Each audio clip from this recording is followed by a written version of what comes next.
بیان کیا جاتا ہے کہ ایک نوجوان سخت بیمار ہوا، جس پر اس کی والدہ نے نظر مانی کہ اللہ تعالیٰ میرے بیٹے کو شفا عطا فرما دے تو میں 7 دن کے لیے دنیا سے نکل جاؤں گی۔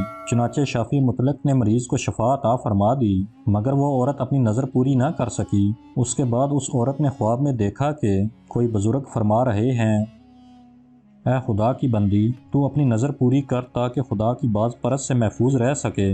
صبح ہوئی تو اس عورت نے اپنے لڑکے کو بلا کر تمام واقعہ بیان کیا اور اس سے کہا کہ قبرستان میں میرے لیے قبر کھود کر مجھے اس میں دفن کر دے۔ چنانچہ لڑکے نے اپنی والدہ کے حکم کی تعمیل کی اور اسے زندہ ہی دفن کر دیا۔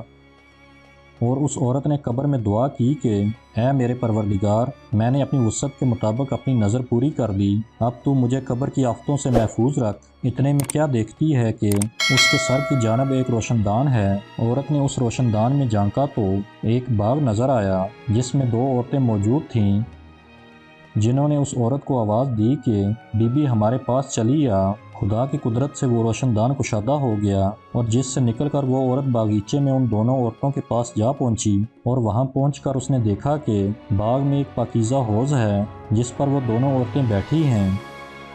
اس عورت نے ان دونوں کے پاس پہنچ کر ان دونوں کو سلام کیا، لیکن ان میں سے کسی نے اس کے سلام کا جواب نہیں دیا۔ اس عورت نے ان سے پوچھا کہ تم تو ابھی بات چیت کر رہی تھیں، آخر میرے سلام کے جواب سے کیا معنی پیش آیا؟ اس کو ان دونوں عورتوں نے جواب دیا کہ سلام تو عطا تو بندگی ہے اور ہم جہاں اس سے روک دیے گئے ہیں۔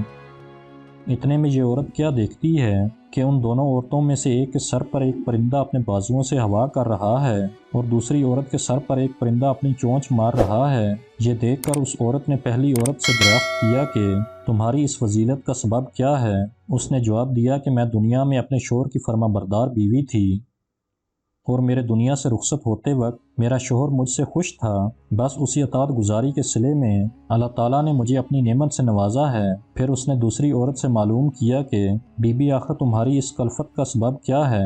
تو اس نے بتایا کہ میں تھی تو نیک بخت مگر شوہر کی فرما بردار نہ تھی، اور میرے دنیا سے رخصت ہوتے وقت میرا شوہر مجھ سے ناخوش تھا، لہٰذا میری نیک بختی کا صلہ اللہ تعالیٰ نے مجھے یہ باغ عطا فرمایا، لیکن شوہر کی نافرمانی اور ناراضگی کے باعث میں اس عذاب میں مبتلا ہوں۔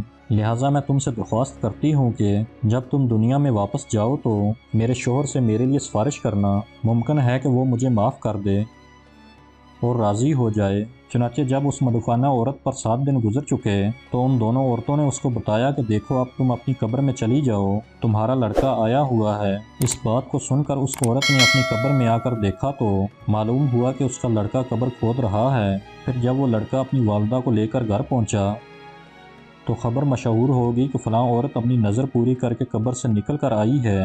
اس خبر کو سن کر جوک در جوک لوگ اس کی ملاقات کو آنے لگے، جن میں اس عورت کا شوہر بھی تھا جس نے اس عورت سے اپنی سفارش کی درخواست کی تھی۔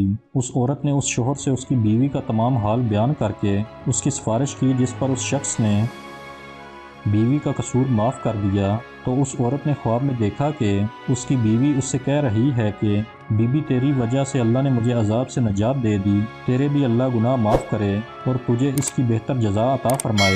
دیکھو شوہر کی فرما برداری کا کتنا بڑا صلہ ہے۔ اللہ تعالیٰ ہماری تمام بہنوں کو اطاعت شوہر کی توفیق عطا فرمائے اور ہر آن حقوق الباد کی فکر کرنے اور اسے پورا کرنے کی توفیق عطا فرمائے۔ آمین یا رب العالمین۔